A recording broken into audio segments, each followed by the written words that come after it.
Mesdames et messieurs, merci de nous retrouver dans votre émission La Rencontre exclusive. Ce soir, je reçois pour vous le maire de la commune de Sakété, Nestor Idowu. Ensemble, nous allons parler de sa gestion à la tête de la commune et parler du développement de la commune depuis l'avènement du chantre de la rupture de 2016 à aujourd'hui. Mesdames et messieurs, merci donc de nous retrouver dans votre émission. Monsieur le maire, bien le bonsoir. Bonsoir, madame la journaliste. Merci d'avoir accepté notre invitation.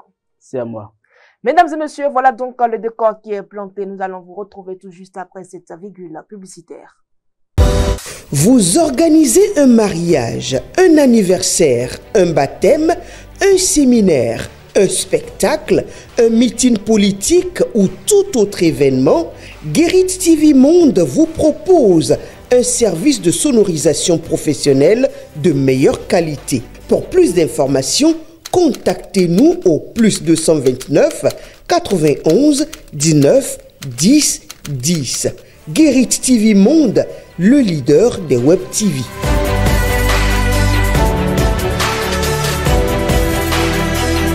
Et ce numéro de votre émission, La Rencontre exclusive, comme je l'annonçais tantôt, reçoit pour vous, mesdames et messieurs, le maire de la commune de Sakété, Nestor Idowu. Nestor Idowu, comment se porte la mairie de Sakété depuis que vous êtes à la tête de cette commune depuis le 9 juin 2020?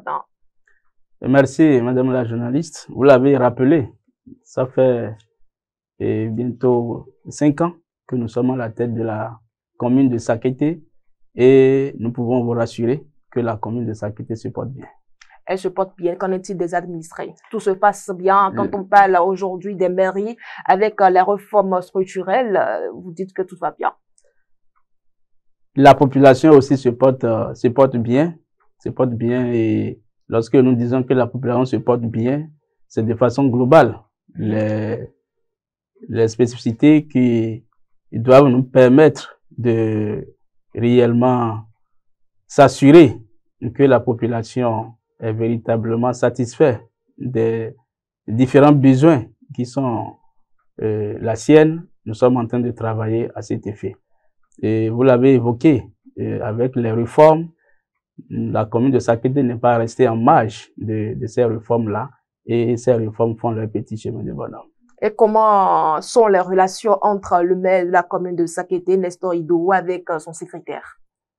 Et la relation du maire avec le secrétaire exécutif de la mairie de Sakété, ce sont de bonnes relations en ce sens que nous avons commencé cette réforme, ça fait bientôt 3 ans, et nous ne pouvons pas dire qu'il n'y a pas eu de difficultés. Au quotidien, nous faisons l'effort de surmonter les difficultés et de travailler à ce que les différents points d'incompréhension puissent véritablement être aplanés. Des réformes ont été entreprises dans les communes du Bénin par le chef de l'État pour assurer la dynamisation des communes. Quelles sont les réformes dont bénéficie la commune de Sakété? Et de façon globale, la commune de Sakété est une des 77 communes du Bénin. Donc, toutes les réformes sont des réformes opérées au niveau national, et ces réformes touchent inévitablement notre commune. Donc, il n'y a pas de réforme spécifique qui est opérée seulement pour Sakété.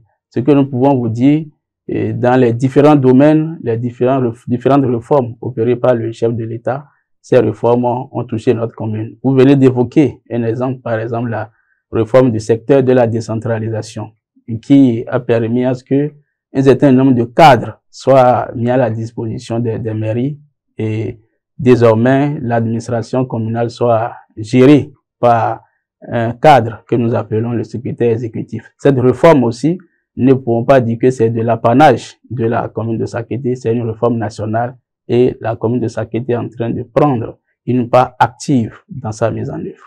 Contrairement à d'autres autorités communales, monsieur le maire, il y en a qui critiquent quand même cette réforme structurelle que vous dites être quand même à l'apanage de la commune de Sakété. Il y en a que pour cette réforme, en ce qui concerne les cadres techniques, il faut revoir cette réforme. Et bien sûr, je l'ai dit tantôt, que ce n'est pas sans difficulté. Lorsque nous disons que nous prenons notre part active dans la mise en œuvre de la réforme, ce n'est pas sans difficulté. Et quelles sont les difficultés lorsque que vous nous parlons rencontrez? de difficultés, vous venez de l'évoquer, les cadres qui sont mis à la disposition des communes, c'est des cadres qui sont venus, pour nous, si nous pouvons le dire, sur des terrains nouveaux pour eux. Des terrains nouveaux pour eux, c'est des cadres qui, jadis, n'avaient pas véritablement exercé dans la gestion de l'administration territoriale. Et lorsque c'est ce genre de cadres qui sont à l'exécution, il faut souffler que ça puisse flotter quelque temps avant qu'ils ne s'adaptent. Donc nous pensons que lorsque ces cadres vont s'adapter au milieu et comprendre véritablement le mobile de la réforme, les choses pourront rentrer véritablement Voulez-vous dans l'ordre. dire de façon un peu dire que là on peut revoir cette réforme? Oui, parce que lorsque je parle de la difficulté des cadres, c'est comprendre la philosophie qui sous-tend la réforme qui est opérée au niveau national. Jadis, le maire était au four et au moulin. Le maire était au four et au moulin, c'est le maire qui est responsable de tout ce qui est technique, le maire étant également responsable de tout ce qui est gestion politique, le maire est responsable de tout ce qui est territoire. Donc aujourd'hui, la réforme voudrait que tout ce qui est technique, que ce soit les cas techniques qui soient responsables et que le maire puisse véritablement chapeauter. Donc, gérer l'administration n'est pas une petite affaire. N'est pas une petite affaire. Il faut avoir de l'expérience avérée en la matière auparavant, avant de le faire. Le constat que je viens de vous dire, c'est qu'il y a la majeure partie de ces cadres qui sont mis au charbon, ils sont à leur premier essai au niveau de la gestion de la chose communale. Et nous pensons qu'en termes de background qui doit leur permettre de prendre le pli, il y a le niveau que la loi a vraiment notifié, et c'est sur la base de cette background-là, ou bien de ces niveaux minimums qu'il faut avoir, qu'ils ont été inscrits dans le fichier et tirés. Donc pour nous, lorsque le background est là, ce qui reste, c'est une affaire de volonté, et lorsque la volonté va suivre, ils vont s'adapter au milieu, et la réforme pourra véritablement atteindre l'objectif escompté. Monsieur le maire, en tenant compte des expériences que vous avez eu à faire avec votre secrétaire exécutif, est-ce qu'il y a des prérogatives qu'on pourrait retirer au secrétaire ou au cadre technique? Je ne dirais pas retirer, mais je pourrais dire que c'est des prérogatives qu'il faut peut-être voir comment amener le secrétaire exécutif à co-gérer avec le maire qui est l'autorité communale. Lorsque je prends l'aspect de l'information, un maire qui gère un territoire a besoin de tout ce qui est information qui vient dans la commune. C'est-à-dire que les informations ne remontent pas au niveau... Excusez, je vais finir. Donc, tout ce qui vient et tout ce qui sort de la commune, le maire, de sa position de la première autorité politico-administrative, est censé connaître cela. Mais tel que mise en œuvre, le secrétaire exécutif est responsable. C'est dans son attribution propre, en réalité. Il n'y a pas un couloir qui officiellement l'exige, qu'il faut que tout ce qui est information remonte ou bien aille au maire à l'arrivée, ou bien pas du maire pour y aller de la mairie vers le dehors, si je peux m'exprimer ainsi. Donc, cet état de choses, ça peut amener parfois de difficultés en matière de gestion d'information. Parce que le secrétaire exécutif peut estimer que l'information qui est venue est de son attribution propre. Et le maire qui gère la commune, bien que ça soit de l'attribution propre du SE, le maire va estimer qu'il faut qu'il ait l'information. Donc, lorsque le secrétaire exécutif n'a pas le flair, ou bien n'a pas vraiment eu la présence d'esprit, je vais dire, d'envoyer l'information au prime abord au maire, et ça va flotter. Et de la même manière, lorsque l'information veut sortir, on suppose que le secrétaire exécutif est en train de vouloir sortir un courrier qui est de son attribution propre, en réalité. Qu'il montre ça au maire ou pas, les tests ne lui contraignent pas. Mais le bon sens voudrait que, d'autant plus que ça veut sortir de l'administration communale, que le maire soit véritablement informé de ça avant que ça ne soit. Donc, c'est des petits aspects, des petits détails qu'il faut que, si on va véritablement revoir, ou bien dans la pratique, parler de la mise en œuvre, c'est des choses qu'il faut prendre en compte à l'avenir. Voilà, des choses qu'il faut prendre en compte à l'avenir. Mais monsieur le maire, parfois, quand on fait un tour à Sakété, on décide de faire un tour dans l'hôtel de ville, dans votre hôtel de ville. On remarque quand même que l'hôtel présente un état d'insalubrité où on se demande si vraiment il y a des autorités qui viennent. On se demande, mais pourquoi l'hôtel de ville dans cet état? Ou est-ce qu'il y a des projets, un projet de construction de notre hôtel de ville pour la commune de Sakété?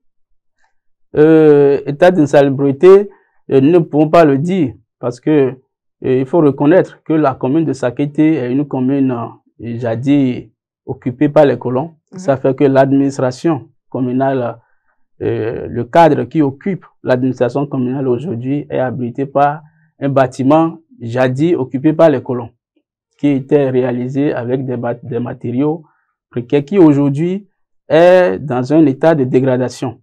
Et que nous avons exécuté, nous avons confié ce travail à un cabinet qui a fait une étude de sa réhabilitation et fait tout pour garder l'architecture.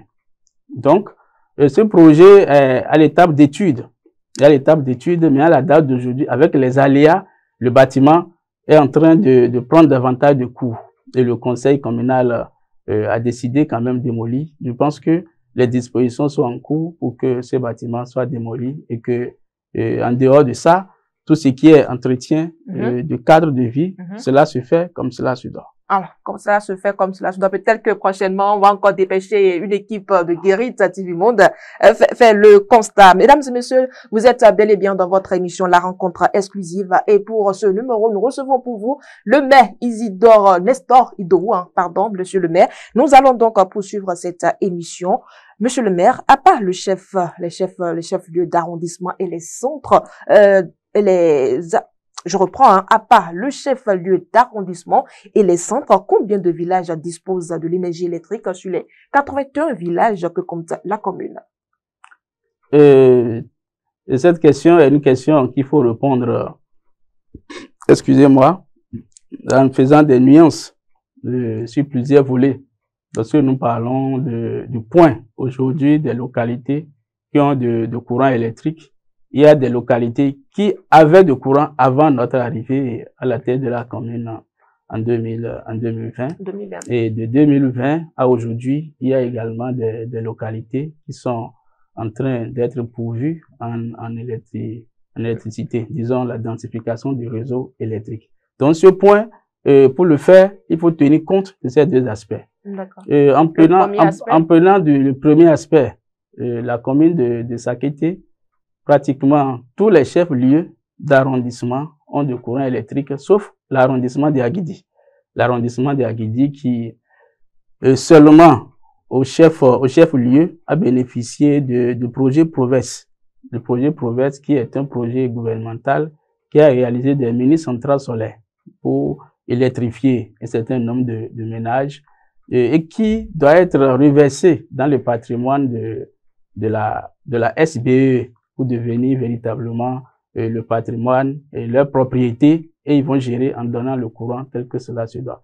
Donc l'arrondissement, dans l'arrondissement d'Agidi, il n'y a pas le courant conventionnel, mais il y a Aïpédjile, qui est le chef-lieu d'arrondissement, le mini-centrale solaire réalisé par le projet Proves.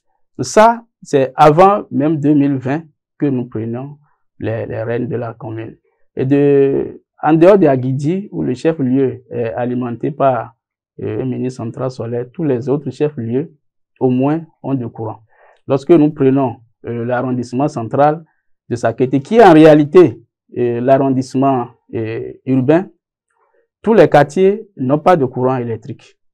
Tous les quartiers n'ont pas de courant électrique en 2020. Également, lorsque nous allons faire le point, l'arrondissement compte 18 quartiers. Donc, un point moyennement, c'est environ la moitié de ces quartiers-là qui ont du courant. Lorsqu'on prend l'arrondissement d'Itadjebou, par exemple, c'est environ, c'est seulement le chef-lieu, disons, la Itadjebou centre, qui a du courant en 2020. Lorsqu'on prend Yoko également, c'est seulement les 3 villages, les 3 quartiers du centre qui disposaient du courant. La même chose pour l'arrondissement de Takon, à l'exception d'Aïdjedo, qui avait un projet de gestion des déchets qui avait conduit le courant vers là-bas. Donc, Sakété Centre, Sakété 2, par exemple, qui est un quartier, et disons, qui est un arrondissement juste adjacent de l'arrondissement 1, en 2020, ne disposait pas du tout du courant électrique. Et aujourd'hui? Donc, aujourd'hui, les choses ont évolué. Les choses ont évolué et sont en train d'évoluer encore. De 2020 à aujourd'hui, lorsque nous prenons l'arrondissement central, les projets tels que le projet PEDER est en train de faire d'extension aujourd'hui et au moins 5 quartiers en plus de ce que j'avais dit auparavant sont en train d'être électrifiés. Lorsqu'on prend l'arrondissement de Sakété 2, qui est juste adjacent, que je disais qu'aucun quartier n'avait pas pratiquement de courant. Aujourd'hui, quand on prend dans Régou est en électrification, quand on prend les autres localités telles que Zimon, ils sont en train d'avoir de l'extension aujourd'hui. Donc, au moins 3 à 4 localités de l'arrondissement 2 également est en train d'être électrifiées. Lorsqu'on prend Ita-Djebou, il y a le village de Igba qui a bénéficié du projet Péru. Le projet Péru qui couvre Igba et le village à Djonkole dans l'arrondissement de Takon. Ça, c'est des projets qui sont déjà très avancés et leur mise en service est imminente dans quelques semaines ou bien dans les jours à venir. Donc, il y a d'autres projets qui sont véritablement annoncés et les travaux sont en cours, tels que le projet Péri 2, tel que le projet P2AE, qui également s'apprête à commencer. Donc, quand on fait le point aujourd'hui, il y a environ plus de 26 villages qui ont bénéficié de la densification ou bien de l'extension du courant électrique dans la commune de Sakété. Monsieur le maire, hein, vous avez semblé survoler un peu le problème, mais vous n'êtes pas sans savoir qu'une équipe de Directive Monde est descendue très récemment dans l'arrondissement d'Aguidi, cet arrondissement de Sakété, où la population vit dans la précarité depuis des années. Pas d'infrastructure routière, pas d'énergie électrique, pas de route pour faciliter le commerce, et cette population a même l'impression d'être oubliée. Quelle assurance la mairie donne à cette population quand on sait que le chef de l'État, Patrice Talon, mène quand même des actions depuis son arrivée au pouvoir, et cet arrondissement semble quand même délaissé. On se demande bien ce que la mairie fait ou quelles sont les dispositions qui ont été prises pour que la situation soit quand même plus ou moins améliorée, ou même pour que cette population ne pense pas qu'elle est oubliée. C'est une très bonne question. Nous n'avons pas survolé la question parce que nous estimons qu'il y a des détails sur lesquels nous devons revenir. La question à laquelle j'ai répondu tantôt faisait allusion au point en électrification. Donc, en matière d'électrification, j'ai fait le point en mettant en lumière ce que Aguidi a bénéficié en tant que, ou bien l'État en réalité d'Aguidi.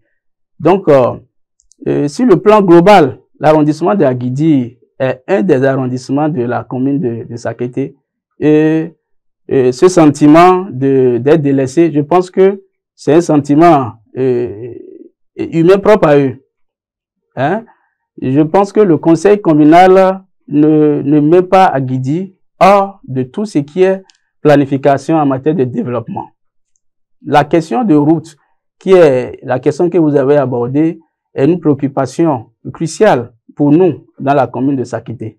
Et ce n'est pas seulement l'arrondissement de Aguidi. Il y en a d'autres. Il y en a d'autres. Je pense que c'est à Aguidi que vous avez promené vos caméras.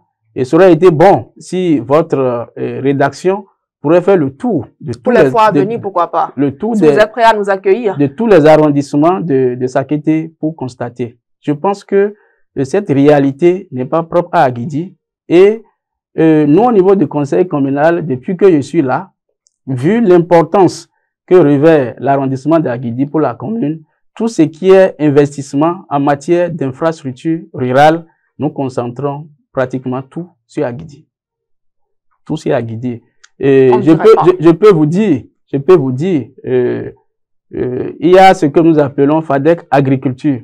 Parce que Aguidi est l'arrondissement le plus vaste, si je peux m'exprimer ainsi, de la commune de Sakété. Et Aguidi est un grenier pour notre commune parce que les activités agricoles se déroulent là. Donc, il y a un fonds que l'État met à la disposition des communes qu'on appelle FADEC agriculture pour permettre d'aménager un certain nombre de pistes de desserte. Donc, c'est dont la commune de Sakété bénéficie depuis 2017. Tout est concentré pour réaliser des infrastructures seulement dans l'arrondissement de Aguidi. Donc, ça n'a pas été partagé avec d'autres arrondissements. Donc, où en sommes-nous aujourd'hui avec le projet? C'est de ça que je vous parle, en réalité. Donc, tout est concentré là. Donc, le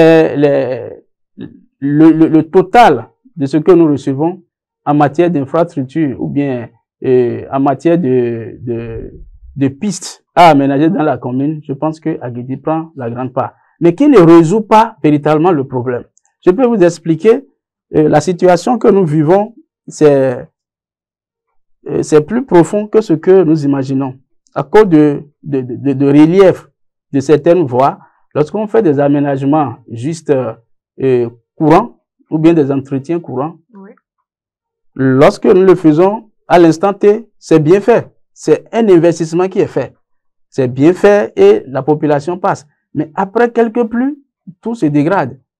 D'où la nécessité de faire des voies véritablement dignes, bien aménagées ou bien bitumées pour prendre en compte les aspects d'assainissement qui ne favoriseront plus la dégradation précoce ou bien dégradation tôt de ces voies-là. Donc, c'est cet aspect qui est l'aspect sur lequel nous plaidons et nous n'avons jamais baissé les bras. Je pense que ces plaidoyers que nous sommes en train de faire, ça ne tombe pas dans les oreilles de sourds.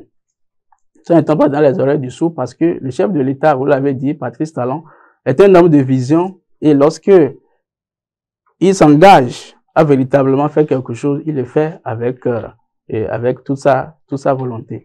Nous avons déjà commencé par sentir que les plaidoyers que nous faisons, cela porte ses fruits.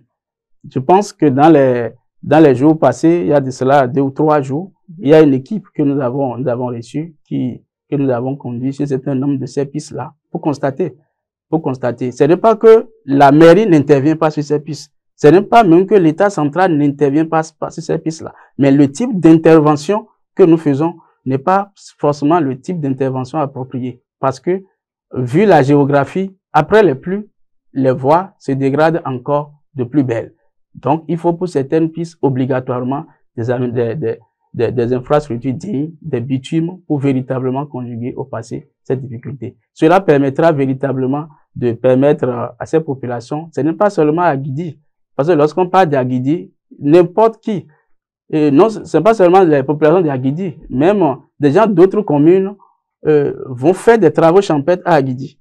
Donc, ce n'est pas seulement pour la population d'Aguidi, les autres arrondissements également, il y a ces difficultés qui sont constatées. Donc, nous avons fait le tout, il y a de cela quelques jours, avec cette équipe-là, et la réalité a été constatée. Donc, je vous dis que ce sentiment que vous avez, ça aurait été bien pour vous de faire le tour de tous les arrondissements avant de déduire que le conseil communal a délaissé. Ce n'est pas une déduction, mais c'est le constat qui a été fait par, et ce n'est pas nous qui le disons, hein, monsieur le maire, ce n'est que la population qui le dit. Je ne fais que rapporter les propos des personnes rencontrées sur le terrain, monsieur le maire. Alors, nous poursuivons cette émission, monsieur le maire, par votre voix. Vous avez formulé plusieurs doléances au chef de l'État au cours de sa tournée présidentielle. On peut, entre autres, citer le bitumage de la route Takon-Kouti-Avrancourt pour relier Lomé et le plateau, l'ouverture d'une voie digne vers le Nigeria, la création d'un port sec de vente de pneus. Monsieur le maire, quel est aujourd'hui l'état des lieux? L'état des lieux, nous pouvons aller de façon séparée. On y va? Parce que quand on prend déjà le bitumage de la route Takon-Kouti-Avrancourt, c'est cette doléance que nous avons faite c'est une partie que vous avez citée. C'est une partie que vous avez citée. Oui, j'ai bien dit, on peut entre autres citer. Entre autres, parce que nous en avons fait plus. Nous en avons fait plus. Premièrement, nous avons fait comme doléance au chef de l'État l'électrification, parce que il y a deux choses essentielles pour nous dans les milieux ruraux qu'il faut absolument nous aider à résoudre. La première des choses, c'est la question d'eau. Et deuxième chose, c'est la question de l'électricité. Et nous l'avons dit au chef de l'État lorsqu'il était dans la commune de Sakété le 5 décembre 2020. Nous avons porté ça à l'oreille. Pour la question d'eau, les dispositions sont en cours. Parce que le gouvernement a opté désormais pour des systèmes d'approvisionnement en eau multi-village qui est différent de ce que nous faisions avant qu'on appelait AEV. Donc, lorsque un système d'approvisionnement en eau multi-village est réalisé dans un arrondissement, l'objectif est de couvrir tous les villages ou bien toutes les localités qui sont sous cet arrondissement-là. Donc, aujourd'hui, la commune de Sakété a bénéficié de 3 forages à gros débit pour pouvoir couvrir tous ces arrondissements-là. Lorsqu'on parle de forage à gros débit, c'est la mobilisation des ressources en eau. D'accord. Et en dehors de la mobilisation des ressources, il faut maintenant faire les travaux de canalisation pour conduire l'eau dans les ménages. Donc, ce travail doit être exécuté conformément aux normes de passation des marchés. Donc, dans la commune de Sakété aujourd'hui, il y a le SAEP de Itadjebou qui est en cours de réalisation, en dehors de la mobilisation qui est faite depuis. Il y a le chantier qui est en cours, les fouilles sont en cours, le château est réalisé. Donc, nous pensons que dans quelques mois, ce château peut être réceptionné. Nous avons bénéficié également de ce gros château pour l'arrondissement de Agidi, où le forage à gros débit est également réalisé. L'entrepreneur qui doit exécuter les travaux pour la construction de ces SAEP MV est déjà recruté. Le site lui a été remis. Ça veut dire que dans les tout prochains jours, ces travaux également vont commencer. Nous avons bénéficié également de ce forage à gros débit dans l'arrondissement de Yoko, où l'étape de passation des marchés est aussi également en train d'être franchie. Donc pour nous, c'est des aspects importants. Deuxième chose, c'est l'électrification. Et je vous ai dit tantôt qu'il y a plusieurs projets, tels que PIDER, tels que PIRU, tels que P2AE. Après notre plaidoyer à l'endroit du chef de l'État, des localités de notre commune ont été prises en compte pour pouvoir densifier le courant électrique dans ces localités-là. Venons maintenant à la question des voies. Notre préoccupation à l'endroit du chef de l'État était que nous bénéficions des voies bitumées. Des voies bitumées parce que les aménagements simples, les entretiens simples, l'État en fait déjà, et nous-mêmes, avec des ressources dont nous disposons, nous en faisons, mais ce n'est pas durable. Donc, pour pouvoir véritablement prendre ça en compte, nous avons reçu, tel que j'ai dit, il y a de cela quelques jours, des émissaires du chef de l'État à cet effet pour explorer et recueillir des données sur la voie de Takonkouti, dont vous avez parlé, la voie de Sakété vers la frontière Nigeria. Et pour être précis, c'est la voie qui va vers Kobedjo en réalité, parce que la frontière de Sakété se trouve vers Kobedjo. Donc cette voie également est prise en compte pour être réalisée dans les tout prochains jours. Il y a la voie qui relie la commune d'Adjoum à la commune de Sakété. Il y a également la voie qui relie la commune de Bonou, à la commune de Sakété via Itadjebou. Donc ça fait partie des plaidoyers que nous avons fait au chef de l'État et ces différentes voies sont visitées et nous estimons que ces doléances sont en train d'être prises en compte.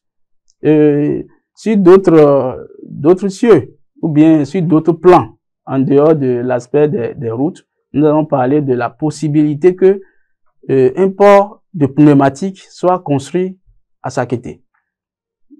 Lorsque vous voulez vraiment identifier des gens venus de Sakété, il faut plus vous rendre dans des ateliers de pneumatiques, bien des vulgarisateurs. Je vous dis, la majeure partie de ceux qui exercent cette activité sont des Sakété. Et ça fait partie des raisons qui nous ont motivés à proposer ça au chef de l'État. Je pense que les démarches sont toujours en cours. Les démarches sont en cours parce que ce que nous devons faire à notre niveau, les opérateurs économiques locaux qu'il faut mobiliser, nous les avons contactés et qui sont prêts. Donc, avec le gouvernement, nous sommes toujours en pourparlers pour que ça soit véritablement des dispositions qui seront prises dans les jours à venir pour acter cette doléance que nous avons faite au chef de l'État. À vous entendre, hein, beaucoup de projets sont en cours et d'autres projets vont bientôt venir pour le développement de la commune de Sakété. Mais qu'en est-il de l'éducation? Quelles sont les initiatives mises en place pour améliorer l'accès à l'éducation et à la santé dans la commune de Sakété? C'est des aspects clés. Lorsque nous parlons de l'éducation, c'est la base de tout développement. Et en tant que maire d'une commune telle que Sakété, nous sommes une commune ordinaire, nous avons compétence pour pouvoir intervenir dans des écoles maternelles et primaires surtout. Donc, de ce fait, le conseil communal que j'ai ainsi honneur de diriger, chaque année, nous faisons le maximum pour pouvoir, dans un premier temps, combler le vide en matière d'infrastructures scolaires. Aujourd'hui, cette compétence, depuis, était une compétence partagée entre l'État et les communes. Donc, sur la base de ces partages de compétences, l'État s'engage à recruter les enseignants. Ce que l'État fait. Aujourd'hui, lorsqu'on fait le point, il n'y a plus d'écoles ou bien de classes sans enseignants. Donc, ça, c'est un pari qui est déjà gagné. En matière d'infrastructure, que ce soit les salles de classe, que ce soit les mobiliers, nous avons compétence pour pouvoir les réaliser. Donc, il y a un certain nombre d'infrastructures que nous avons réalisées, que nous continuons de réaliser. Également des mobiliers que nous sommes en train de réaliser pour pouvoir combler les vides et permettre à nos enfants d'étudier dans de bonnes conditions. En plus de ça, nous encourageons fortement le programme de cantine scolaire. Programme de cantine scolaire que l'État a pris à cœur. Nous, en tant que collectivité locale, nous devons jouer notre partition. Jouer notre partition revient à contribuer à la construction des cuisines pour ces écoles-là, revient à les accompagner dans la prise en charge d'un certain nombre d'enfants indigents pour qu'ils mangent à l'école. Et notre accompagnement doit aller dans le sens de leur permettre de trouver également des assiettes qu'il faut pour pouvoir manger. Donc, le conseil communal a également mis des moyens à disposition dans les années passées jusque-là pour pouvoir résoudre ces problèmes-là. Et tout n'est pas encore fait, mais nous pensons qu'en faisant progressivement, d'année en année, nous allons combler le gap et l'école va retrouver véritablement, va redonner son blason pour notre commune. Et quand on parle de l'éducation dans les zones rurales à Sakété, c'est de ça surtout nous parlons, parce que aujourd'hui, pratiquement à 100%, les écoles qui sont dans des zones rurales sont couvertes en cantine scolaire. Surtout, c'est de ça que je parle. C'est au niveau des centres urbains que ça reste quelques écoles. Également, les difficultés en matière de mobilier, de salle, c'est dans ces écoles-là.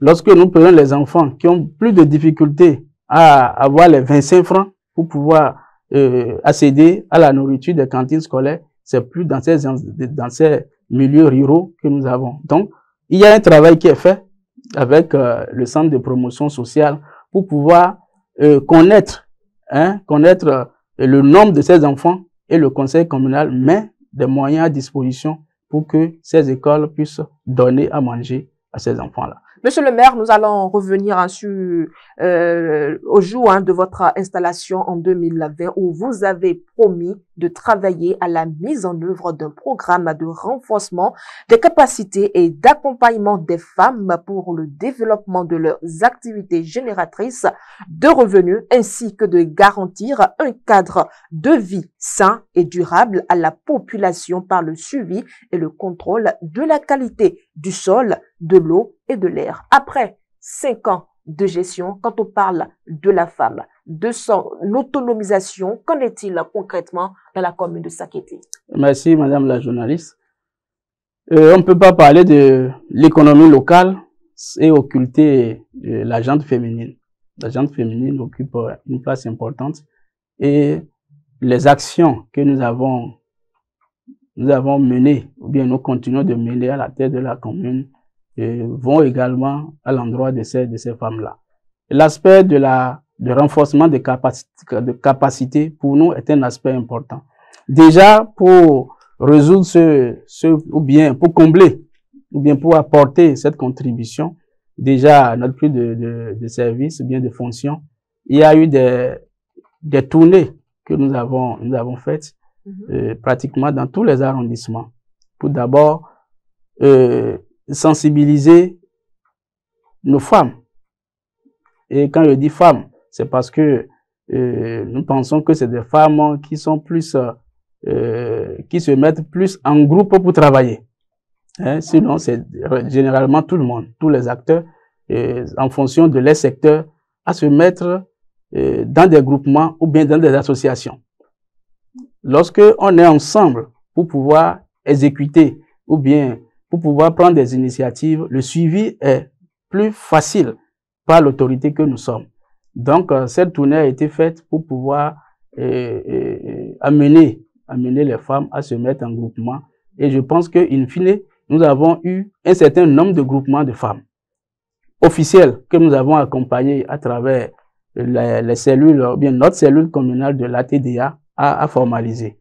Donc, ces femmes qui se sont organisées en groupement avec nos partenaires, quand je parle de partenaires, surtout les organisations non gouvernementales qui donnent des formations spécifiques dans des domaines, que ce soit dans les domaines de transformation des produits locaux en des produits finis, dans les domaines de renforcement de capacités en matière de gestion, dans le domaine de la commercialisation, les ONG avec qui nous avons de partenariats ou bien qui interviennent dans notre commune, nous les avons organisés à appuyer ces groupements.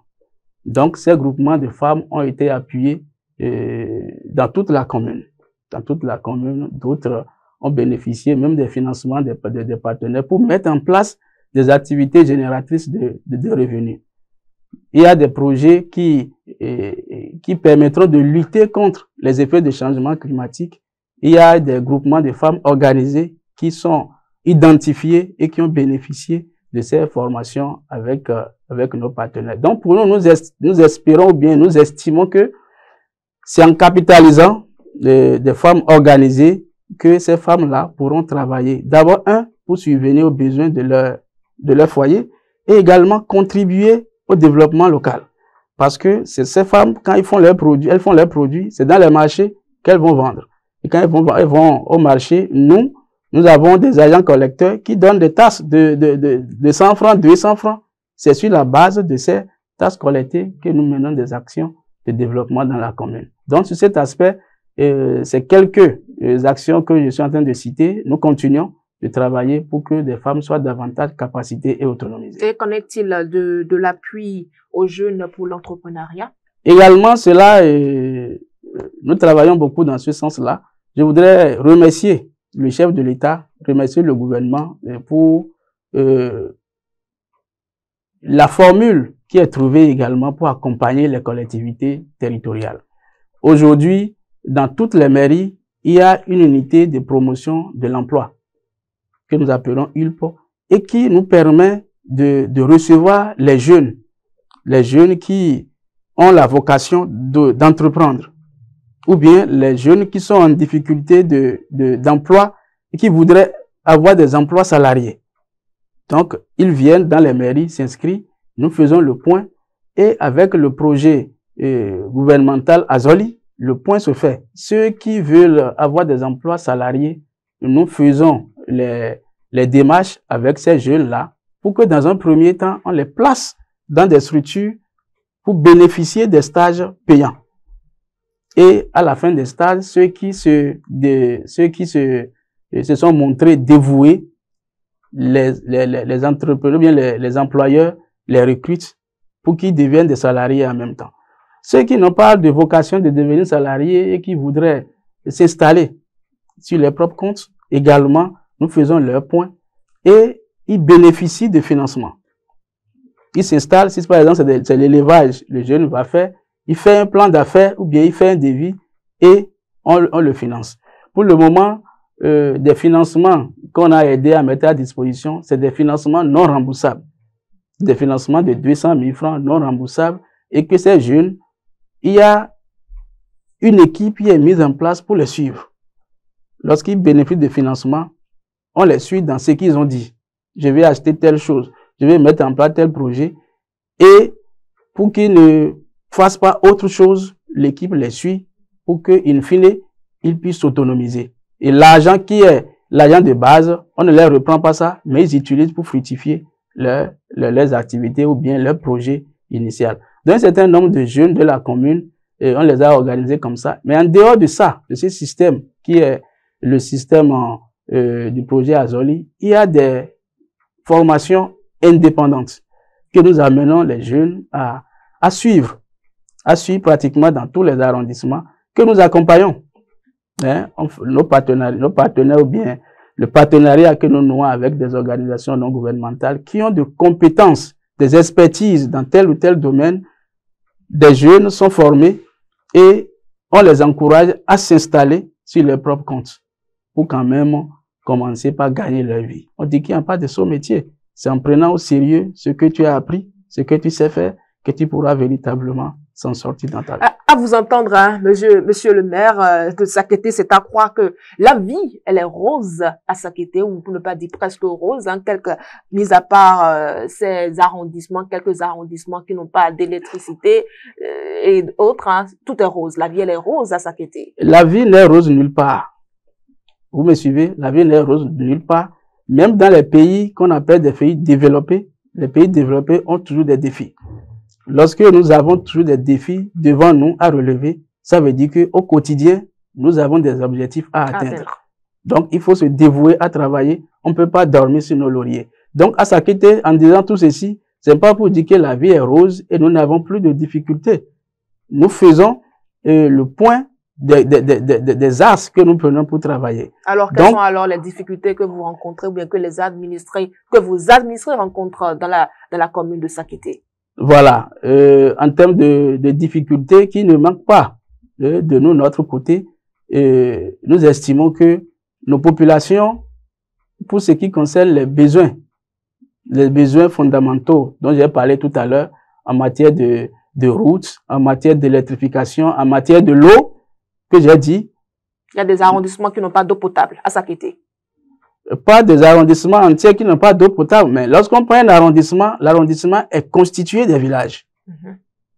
Lorsque vous prenez une localité où il n'y a pas de l'eau, c'est une préoccupation qui doit nous interpeller.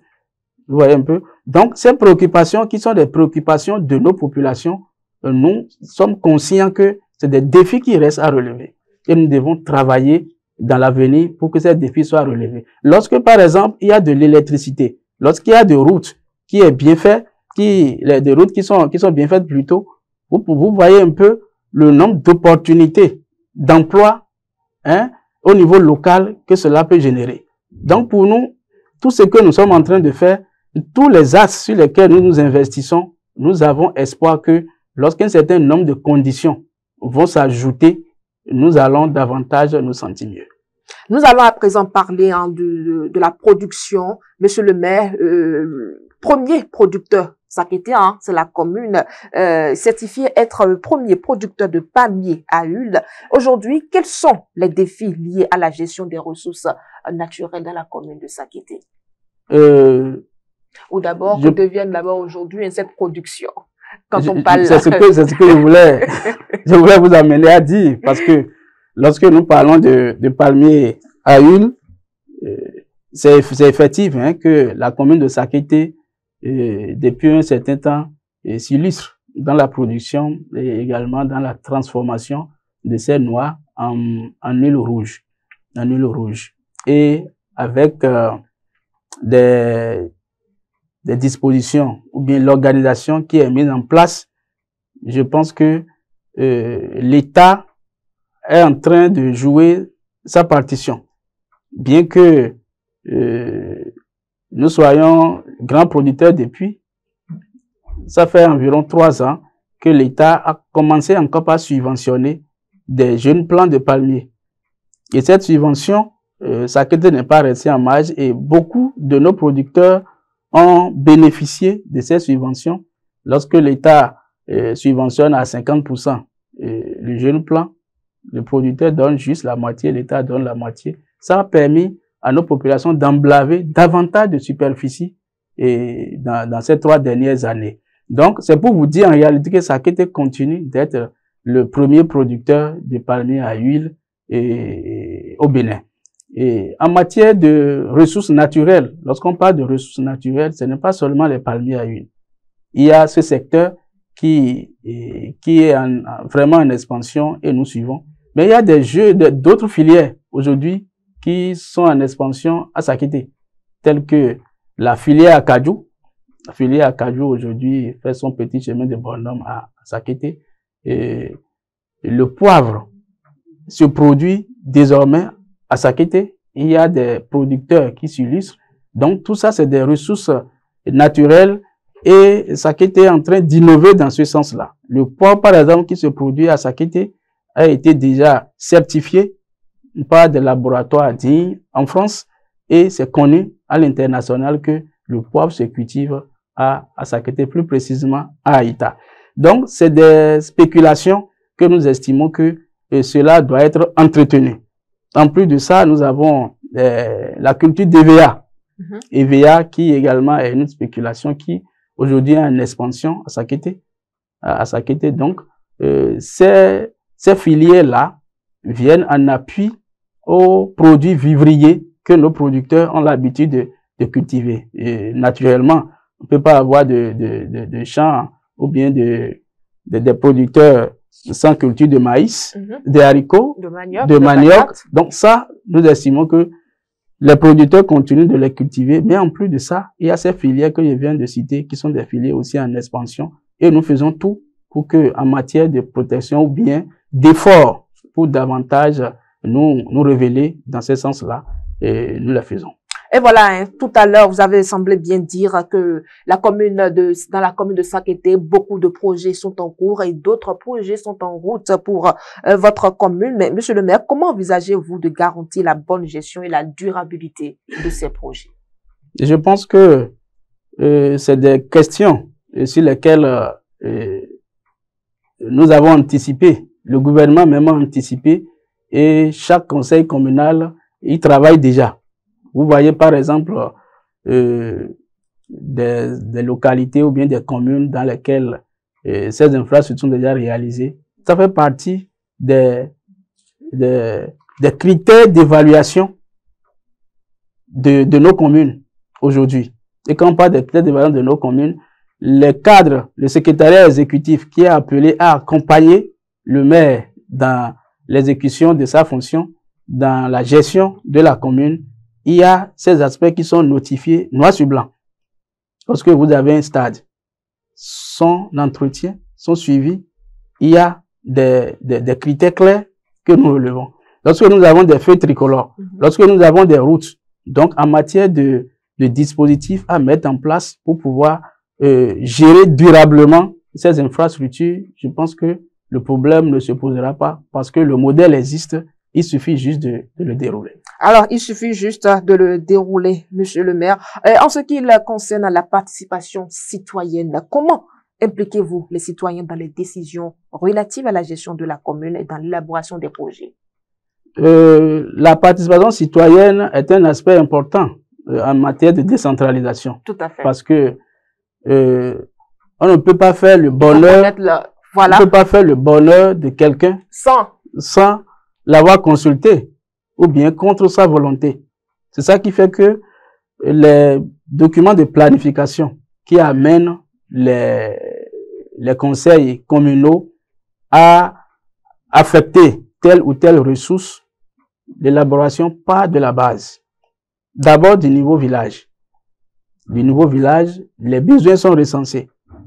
Les populations s'expriment. Ces besoins sont regroupés et centralisé au niveau de chaque arrondissement, que ce soit dans le secteur de l'éducation, de la santé, en matière de routes, en matière de telle ou telle infrastructure. les besoins sont recensés par arrondissement et compilés. Ça nous permet de faire le document pluriannuel qu'on appelle le PDC, qui a une durée de 5 ans. Et c'est la déclinaison de ces documents pluriannuels que au niveau des communes, on le fait chaque année, qui est le plan annuel d'investissement. Et la mise en œuvre du plan annuel d'investissement, ou bien du PDC même globalement, dépend de des ressources que vous avez à disposition. Que ce soit des ressources propres mobilisées au niveau local, des ressources transférées, ou bien des ressources que vous avez eues de tel ou tel partenaire. Donc, tout ce qui est réalisé, ça se fait sur la base de l'expression du besoin. Mais aussi, chaque année, le maire que nous sommes, nous devons également rendre compte. Ça va de la participation citoyenne. Donc, chaque année, nous faisons au moins 2 redditions de comptes, pour ne pas dire plus, je dis minimum. Parce que à chaque occasion qui se présente, on peut prendre le secteur de l'éducation et dire ce qui est fait dedans. On peut prendre le secteur du foncier, par exemple, et dire ce qui est fait dedans. Le secteur de la santé, dire ce qui est fait dedans. La participation citoyenne doit être permanente. Moi, mon souhait dans ce sens-là, c'est que la population s'implique davantage dans la participation pour, dans un premier temps, jouer leur partition, c'est-à-dire devoir et réclamer leurs droits par la suite. Monsieur le maire Nestor Idowu, presque au bout de 5 années à la gestion de la mairie, vous semblez faire depuis un moment un bilan élogieux à la tête de la commune. Comment appréciez-vous vous-même votre gestion à la tête de la mairie? J'ai toujours l'habitude de le dire que la gestion des collectivités territoriales, surtout dans nos contextes, une gestion, c'est comme une course d'endurance, parce que nous sommes dans des localités ou bien dans des communes où tout est urgence, tout est affaire, et nous sommes également face à des ressources limitées. Donc, ce que nous avons fait jusque-là, je pense que cela s'est véritablement inscrit dans la droite ligne du besoin de nos populations. Du besoin de nos populations à date d'aujourd'hui, nous n'avons pas la prétention de dire que tout ce qui est prévu est déjà fait. Mais tout ce que nous faisons, nous sommes véritablement sur le chemin. Et pour moi, lorsque nous allons continuer sur cette lancée, je pense que les différents objectifs de développement à la base seront atteints. Monsieur le maire, je vous apprends que nous sommes presque à la fin de cette émission, la rencontre exclusive. Ah oui, le temps passe très rapidement, monsieur le maire. Là, maintenant, si vous devez faire des doléances au chef de l'État, Patrice Talon, que diriez-vous? Je voudrais vraiment d'abord remercier le chef de l'État. Remercier le chef de l'État pour ce qui se fait. Et plaider pour que les différentes voies d'accès que nous avons énumérées tantôt à l'entame, notre souhait est que le chef de l'État puisse nous accompagner dans la réalisation de ces voies-là. Cela permettra véritablement à Sakété de prendre un vrai essor. L'autre aspect, c'est en matière d'eau et d'électrification. D'eau et d'électrification. Les différents projets qui sont annoncés, qui sont en cours, je pense que les autres arrondissements qui n'ont pas encore eu de CEP-MV, nous pensons que c'est une priorité. Nous pensons que c'est une priorité. Et les autres localités qui n'ont pas encore bénéficié de la densification du réseau électrique, c'est des aspects cruciaux pour le développement d'une localité. Donc, pour moi, lorsque ces aspects sont pris en compte, le reste se fera dans le temps. Votre conclusion pour terminer? Je voudrais encore une fois vous remercier en tant que journaliste pour l'opportunité que vous nous avez donné de venir parler de la gestion que nous avons faite, de venir parler de ce que le chef de l'État est en train de faire pour la commune de Sakété. Ça, c'est une opportunité que vous nous avez donnée. Je tiens à vous dire merci et profiter de l'occasion pour remercier également toute la population de Sakété pour la confiance qu'elle place en nous, qu'elle continue de placer en nous et de dire que le meilleur est à venir et ensemble nous irons très loin. Merci à vous, monsieur le maire. Je rappelle que vous êtes Nestor Idowu, le maire de la commune de Sakété. Mesdames et messieurs, ensemble avec notre invité, nous avons parlé de la réforme structurelle, de la gestion du maire à la tête de la commune depuis bientôt 5 ans. C'est vrai, il y a des arrondissements qui ont déjà de l'électricité avant son arrivée et il y en a qui en ont bénéficié depuis son arrivée. Il y a encore des choses qui restent à faire et tant qu'il reste à faire, ne dit-on pas que rien n'est fait. Mesdames et messieurs, c'était donc votre émission, la rencontre exclusive avec le maire de la commune de Sakété, Nestor Idowu. Merci de nous avoir reçus chez vous. On vous donne rendez-vous très prochainement. Bonne soirée à tous.